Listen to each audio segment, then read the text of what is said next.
नमस्कार साथियों। तो साथियों, आज के इस लेक्चर में हम सभी लोग विद्युत ऊर्जा के बारे में डिस्कस करने वाले हैं। तो अगर बोर्ड एग्ज़ाम को देखा जाए तो बोर्ड एग्ज़ाम में विद्युत ऊर्जा वाले चैप्टर से यानी विद्युत ऊर्जा वाले टॉपिक से क्वेश्चन ज़रूर आते हैं। तो इसलिए हम यही सोच के चलेंगे कि विद्युत ऊर्जा को ऐसे हम सभी लोग कवर करेंगे ताकि ऐसा कोई भी क्वेश्चन ना आवे जो आपसे सिलेबस से ना हो। नहीं, हम लोग ऐसे पढ़ेंगे जिससे हर एक क्वेश्चन आपको यहाँ से कंप्लीट मिलेगा। विद्युत ऊर्जा से रिलेटेड अगर कोई क्वेश्चन आता है तो आप पूरा का पूरा सॉल्व कर ले, ऐसे हम विद्युत से पढ़ेंगे।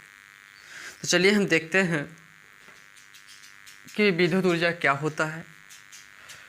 तो विद्युत ऊर्जा की बात करें तो मिलते कुछ क्या मान लेते हैं, बल्ब मान लेते हैं। बल्ब है, अगर बल्ब में हम लोग बैटरी जोड़ दें, यहाँ पे स्विच लगा दें, कर दें ये प्लस वाला सिरा, ये माइनस वाला। अगर मान लेते हैं बैटरी है और बैटरी में लगा हुआ है स्विच, क्या लगा है, स्विच लगा हुआ है। तो अगर इसको हम लोग चालू करेंगे तो क्या होगा, धारा बहने लगेगी।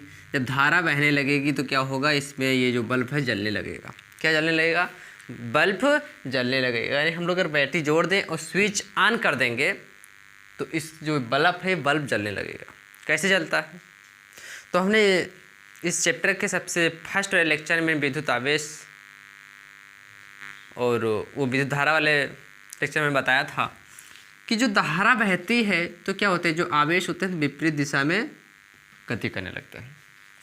यानी जो आवेश होते हैं तो आवेश प्रवाहित होने लगते हैं।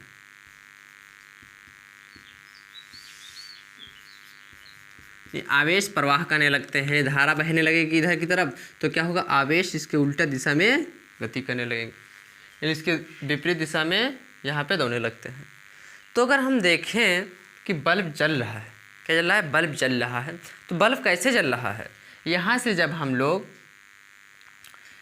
जब यहाँ से हम लोग बैटरी को अगर जोड़ देते हैं तो क्या होती है, बैटरी की जो ऊर्जा होती है बल्ब के पास जाती है। कहाँ जाती है, बल्ब के पास जाती है। तो जब बल्ब के पास जाती है तो बल्ब जलने लगता है। क्या होता है, जलने लगता है। तो अब देखिए बैटरी लगी हुई है, बैटरी से अगर जला रहे हैं तो क्या होता है, देखो क्या होता है। अगर बैटरी से अगर हम लगातार पंखे कूलर फ्रिज चलाने लगते हैं तो क्या हो, कुछ देर के बाद बैटरी लो हो जाता है, होता ही नहीं होता है। तो उसी प्रकार देखो कैसे लो हो गया, उसकी जो ऊर्जा थी ऊर्जा खत्म हो गई तो लो हो गया। वही बताया गया है कि अगर बैटरी लगी है और बल्ब लगा दें तो क्या होगी, बल्ब जलने लगेगा और कुछ देर क्या होगी, अगर बल्ब जलेगा तो इसमें से ऊर्जा कम होगी, बैटरी की ऊर्जा कम होगी धीरे धीरे। तो वही लिखा हुआ है कि किसी चालक में आवेश प्रवाहित होने से जो बे ऊर्जा होती है इसे विद्युत ऊर्जा कहते हैं। मान लेते कोई चालक तार है, इसमें आवेश प्रवाहित हो रहे हैं, आवेश प्रवाहित होते रहे हैं, इसका मतलब विद्युत धारा है। आवेश प्रवाहित हो रहे हैं यानी आवेश बह रहे हैं, इसका मतलब ये है कि इस परिपथ में धारा बह रही है। क्या बह रही है, धारा। जब धारा बह रही है तो इसमें जो उपकरण लगे होंगे, बल्ब लगे हों, पंखे लगे हों, फ्रिज लगे हैं, जो भी हों, तो वो क्या करेंगे, कुछ ना कुछ ऊर्जा लेंगे, बैटरी से ऊर्जा लेंगे। जब बैटरी से ऊर्जा लेंगे तो बैटरी की ऊर्जा कम होगी कि नहीं होगी।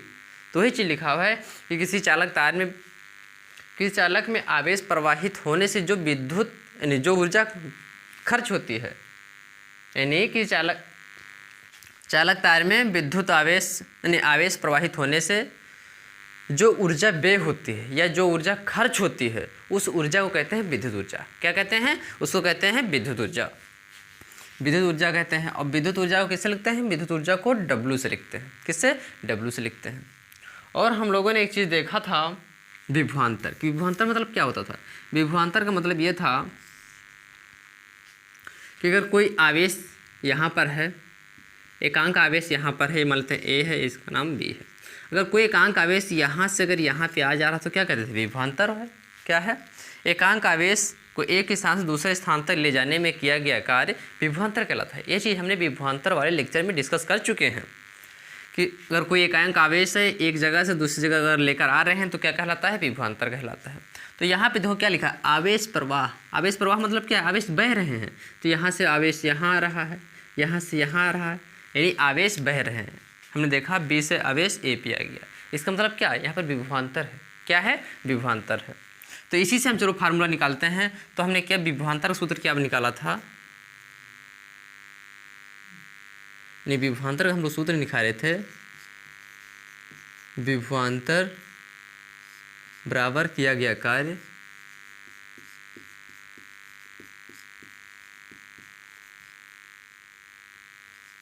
कार्य बटा आवेश।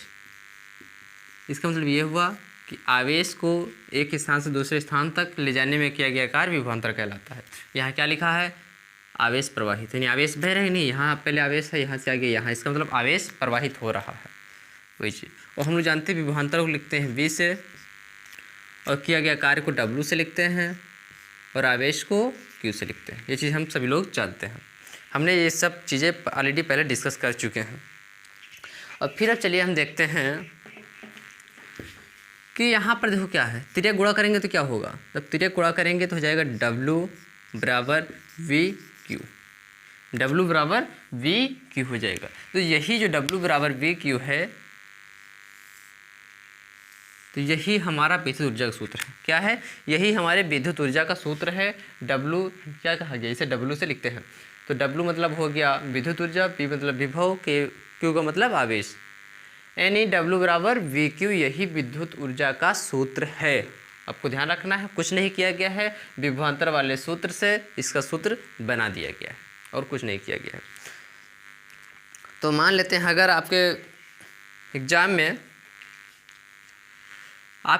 एक क्वेश्चन दे दिया कि जिसमें आपको दे दे विद्युत ऊर्जा, अगर इसमें क्या कर दे, आपको विभव दे दे, धारा दे दे, उस समय दे दे, और आपसे पूछ ले कि विद्युत ऊर्जा क्या होगा, यानी आपको दे दिया, मान लेते हैं यानी आपको V का मान दे दिया, I का मान दे दिया और समय दे दिया, इतना चीज़ दे दिया आपको, और आपसे क्या कह दे कि आपसे कहते कि विद्युत ऊर्जा का मान बताइए, तो आप कैसे बताएंगे। यानी उस तो हमने क्या लिखा, हमने इसमें केवल VQ है, यहाँ पे क्या दे रखा है VIT, V का मान दे रहा है, I का मान दे रहा है और T का मान दे रहा है।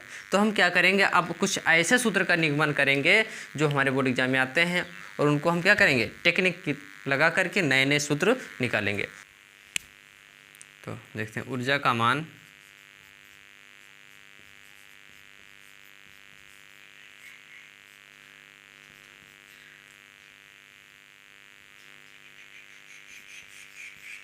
विभवांतर धारा व समय के पद में देखेंगे। यानी हम लोग ऊर्जा का ऐसा सूत्र देखेंगे जिसमें विभवांतर होगा, धारा होगा और समय होगा। तो चलिए हम देखते हैं। तो यहाँ पे क्या दिया हुआ है, W बराबर VQ, W बराबर VQ हमारे पास सूत्र आया है, किससे, इस सूत्र से। अब क्या करेंगे, इसमें हम कुछ परिवर्तन लाएंगे। तो देखा जाए कि हम लोगों पहले पढ़ चुके हैं कि V बराबर IT होता है, यानी V बराबर IT होता है, ये हम लोगों ने पढ़ चुका है। तो हम क्या करेंगे, Q की जगह पे ये मान रख देंगे, तो हो जाएगा VIT, यानी Q की जगह पर हम लोग क्या करेंगे, VIT हो जाएगा, यानी हम लोग क्या करेंगे, Q की जगह पर IT रख देंगे। तो Q की जगह पर अगर IT रख देंगे तो सूत्र क्या हो जाएगा W बराबर VIT हो जाएगा। तो ये सूत्र हो गया। अब हम क्या करेंगे, कुछ एक अगला सूत्र देखेंगे। ऊर्जा का मान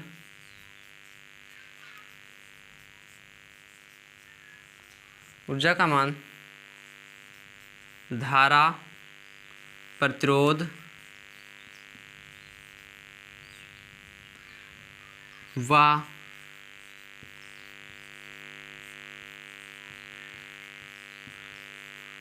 धारा का मान,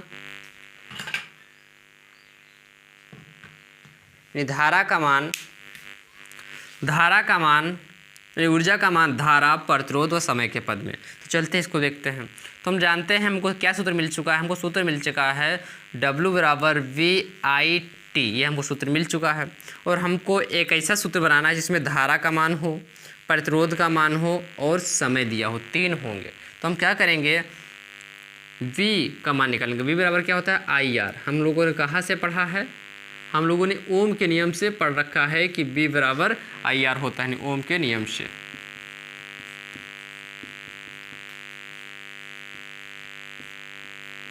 नहीं, हम लोगों ने ओम के नियम से पढ़ चुके हैं कि V का मान नहीं IR होता है। चलिए V की जगह पर IR हम रख देते हैं, तो क्या मिला, W बराबर V का मान रखते हैं तो क्या हो जाएगा, IR मल्टीप्लाई IT सूत्र हो जाएगा। तो I को अगर मल्टीप्लाई करेंगे तो हो जाएगा I स्क्वायर, और R है तो R, और T है तो T बन जाएगा। यहाँ क्या है, W, यानी W का मान क्या हो गया, तो W का मान हमको मिल चुका है I स्क्वायर RT। तो हमने देखा इसमें धारा का मान है, धारा है, प्रतिरोध है, समय। यानी अगर आपको ऐसा कोई सूत्र क्वेश्चन मिल जाए जिसमें धारा का मान दिया हो, प्रतिरोध का मान दिया हो और समय दिया हो, और आपसे विद्युत धारा पूछ रहा हो, यानी विद्युत ऊर्जा का मान पूछ रहा हो, तो आपको इस सूत्र का उपयोग करना है। और चलते हैं और आगे हम कुछ और डिस्कस करते हैं। तो एक सूत्र और हम डिस्कस कर लेते हैं। चलिए, तो उसमें क्या रहेगा, उसमें हम देखेंगे विभव यानी ऊर्जा का मान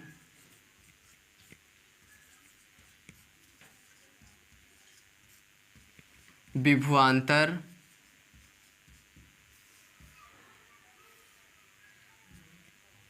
प्रतिरोध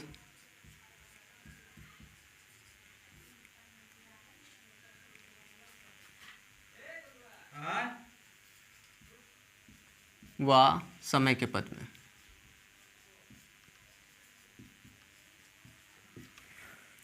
यानी हम लोग ऐसा सूत्र देखने वाले हैं जिसमें विभवांतर का मान दिया होगा, प्रतिरोध दिया होगा और समय दिया होगा।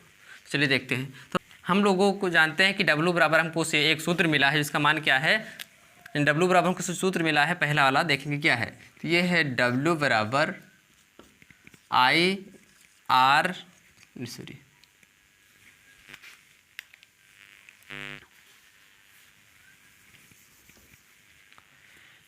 यानी हम लोगों को एक सूत्र मिल चुका है पहला कि W बराबर VIT होता है। तो हम लोग क्या करेंगे, इसी सूत्र के माध्यम से एक हम अगला सूत्र बनाएंगे। चलिए देखते हैं वो क्या है, W बराबर VIT सूत्र हमको दिया हुआ है, और हम इसी सूत्र की सहायता से क्या करेंगे, इस सूत्र की सहायता से हम एक नया सूत्र बनाएंगे। चलिए देखते हैं। तो हम सभी लोग जानते हैं कि I बराबर क्या होता है, हम लोग देखें क्या V बराबर IR होता है। तो I देखो हम लोग यहाँ देख चुके हैं कि ओम के नियम से क्या होता है, V बराबर IR होता है। हमको I का मान निकालना होगा तो क्या करेंगे, R को बट्टे के रूप में नीचे भेज देते हैं, यानी I बराबर क्या होगा, I बराबर हो गया V/R। क्या हो गया, V/R हो गया। तो क्या करेंगे हम लोग, I के जगह पर I का मान रख देंगे। तो I का मान क्या है, तो I का मान है V/R। यहाँ पे T है तो T हो जाएगा, मल्टीप्लाई करेंगे तो क्या होगा, V को अगर V से मल्टीप्लाई करेंगे तो हो जाएगा V स्क्वायर। यहाँ पे R है तो R हो जाएगा, ये T है तो T। यानी W बराबर हमको सूत्र मिल चुका है, ये W बराबर हमको सूत्र मिल चुका है कि W बराबर V स्क्वायर R T हमको सूत्र मिल चुका है। तो हम देखते हैं अगर हमारे क्वेश्चन में अगर विभवांतर और आवेश का मान दिया होगा और विद्युत ऊर्जा पूछ रहा होगा तो ये सूत्र लगाएंगे। यदि हमारे क्वेश्चन में विभवांतर और धारा और समय का मान दिया होगा और विद्युत ऊर्जा पूछ रहा होगा तब ये सूत्र लगाएंगे। यदि हमारे क्वेश्चन में धारा, प्रतिरोध और समय का मान दिया होगा और विद्युत ऊर्जा पूछ रहा होगा तब ये वाला सूत्र लगाएंगे। और यदि विभवांतर, प्रतिरोध और धारा और समय का मान दिया होगा और विद्युत ऊर्जा पूछ रहा होगा तो ये आपको सूत्र लगाना है। तो चलिए हम लोग क्या करते हैं, एक इम्पोर्टेंट पूरे क्वेश्चन का यानी पूरे सूत्र का कॉम्बिनेशन बता देते हैं कि हम लोग जानते हैं W बराबर VQ होता है, W बराबर VQ, और W बराबर क्या होता है, W बराबर VIT होता है, और क्या होता है W बराबर I स्क्वायर T होता है। और हम लोग देखा W बराबर यहाँ होता है V स्क्वायर RT। तो आप देखेंगे ये जो सूत्र है ये बना हुआ है, इसको आपको ज़रूर लर्न रखा है क्योंकि ये बहुत ही इम्पोर्टेंट है। ये जो क्वेश्चन है मोस्ट इम्पोर्टेंट क्वेश्चन, ये मोस्ट इम्पोर्टेंट फार्मूला है। इस फार्मूले को आपको याद रखना है। इस फार्मूले को अगर याद रखेंगे तो आपका पूरे क्वेश्चन सॉल्व हो जाएंगे। तो चलिए एक और हम देखते हैं। एक क्वेश्चन हमारे बोर्ड एग्जाम में देखने को मिलता है जो बहुत ही इंपॉर्टेंट है। उसका मतलब क्या है, एक चीज़ यहाँ पर और देख लेते हैं कि जो यहाँ पे और कुछ देखते हैं, हम डिस्कस करते हैं कुछ। इसका मात्रक पूछता है कि जो विद्युत ऊर्जा का मात्रक क्या होगा। तो विद्युत ऊर्जा की अगर मात्रक की बात करें तो पहला मात्रक होता है इसका जूल। क्या होता है, जूल। यानी आप सभी लोग ध्यान रखना, अधिकतर जो ऊर्जा होती है तो ऊर्जा को हम सभी लोग जूल में मापते हैं। किस में, जूल में। तो ये आपको ध्यान रखना है कि विद्युत ऊर्जा का मात्रक क्या होता है, जूल होता है। और एक दूसरा मात्रक भी होता है, वो दूसरा देखिए क्या होता है। दूसरा मात्रक हम देखेंगे इस सूत्र के माध्यम से, W बराबर VQ। इसकी सहायता से हम लोग दूसरा मात्रक देखेंगे। तो देखो यहाँ क्या लिखा हुआ है, B। तो B का मतलब क्या होता है, विभवांतर। तो विभवांतर को हम लोग मापते हैं वोल्ट में। किस में, वोल्ट में, वोल्ट में मापते हैं। और जो Q लगा है, Q को मतलब होता है आवेश। तो आवेश को हम सभी लोग मापते हैं, आवेश को हम सभी लोग उसमें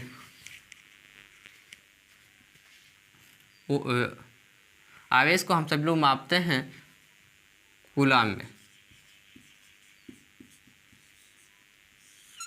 यानी मतलब क्या हो गया, तो पहला सूत्र ये हो गया, विद्युत ऊर्जा का पहला मात्रक हो गया जूल। जो दूसरा मात्रक है, दूसरा मात्रक है वोल्ट कूलम। तो आपको ध्यान रखना है। और अगला देखते हैं एक क्वेश्चन जो आता है हमारे बोर्ड एग्जाम में कि एक जूल को परिभाषित कीजिए। एक जूल को परिभाषित कीजिए।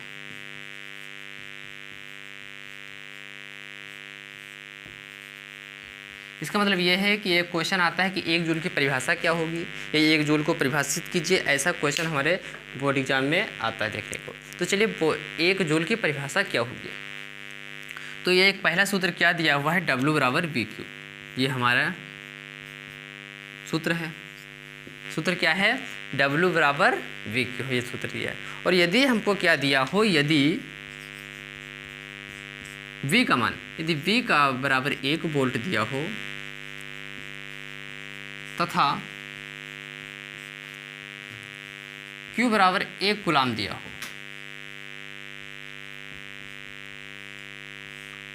यानी क्वेश्चन जो आता है कि एक जूल को परिभाषित कीजिए। यानी एक जूल की परिभाषा क्या होगी। तो एक जूल की परिभाषा आपको रटना नहीं है, बस बनाना है। बनाने का तरीका बताते हैं, रटने का तरीका हम नहीं बताते हैं। तो देखिए कैसे आपको बनाना है। तो सूत्र क्या होता है, सूत्र होता है W बराबर VQ। तो यदि हमको क्या दिया हो, यदि हमको V बराबर 1 वोल्ट दे दिया हो और 1 वोल्ट दे दिया हो और Q बराबर 1 कूलाम दे दिया हो, तो एक जूल की परिभाषा मिल जाएगी। देखो कैसे। तो यहाँ सूत्र क्या होता है, तो W बराबर VQ सूत्र होता है। तो देखो जो V का मान कितना दिया हुआ है, 1 वोल्ट दिया हुआ है और Q का मान दिया हुआ है 1 कूलाम, 1 कूलाम। तो आप ध्यान रखिए W बराबर क्या होगा, VQ। अगर आपको V का मान दे दिया हो 1, Q का मान दे दिया हो 1, का गुणा करेंगे क्या हो जाएगा, 1 हो जाएगा। यानी W बराबर हो जाएगा 1। और हम सभी लोग जानते हैं W मतलब होता क्या है, W का मतलब होता है विद्युत ऊर्जा। और विद्युत ऊर्जा का मात्रा क्या होता है, जूल।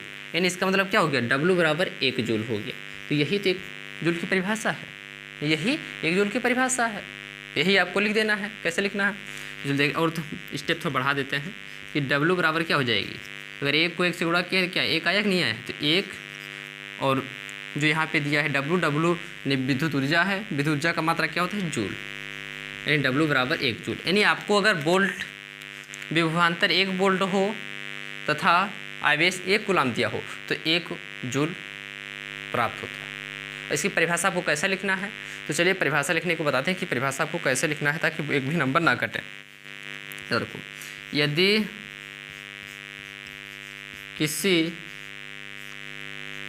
किसी परिपथ में,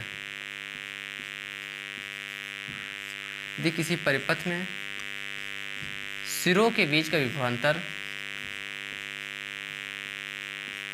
सिरों के बीच का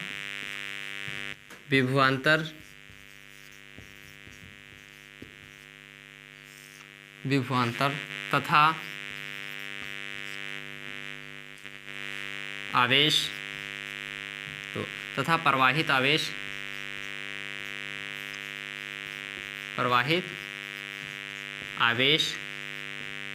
एकांक हो तो वे ऊर्जा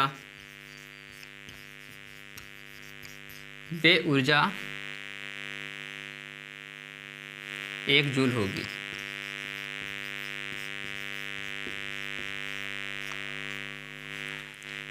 यानी किसी विद्युत परिपथ, यदि किसी परिपथ में सिरों के बीच के विभवांतर और जो प्रवाहित आवेश होते हैं दोनों 1 हो, तो जो ऊर्जा वे ऊर्जा होगी कितनी होगी? 1 जूल होगी। तो वही चीज़ लिखा है। आपको इसी सूत्र के माध्यम से 1 जूल की परिभाषा लिख देना, आपको रटने की ज़रूरत नहीं। बस आपको क्या करना है, परिभाषा बनाने का तरीका सीखिए, कैसे परिभाषा बनाया जाता है।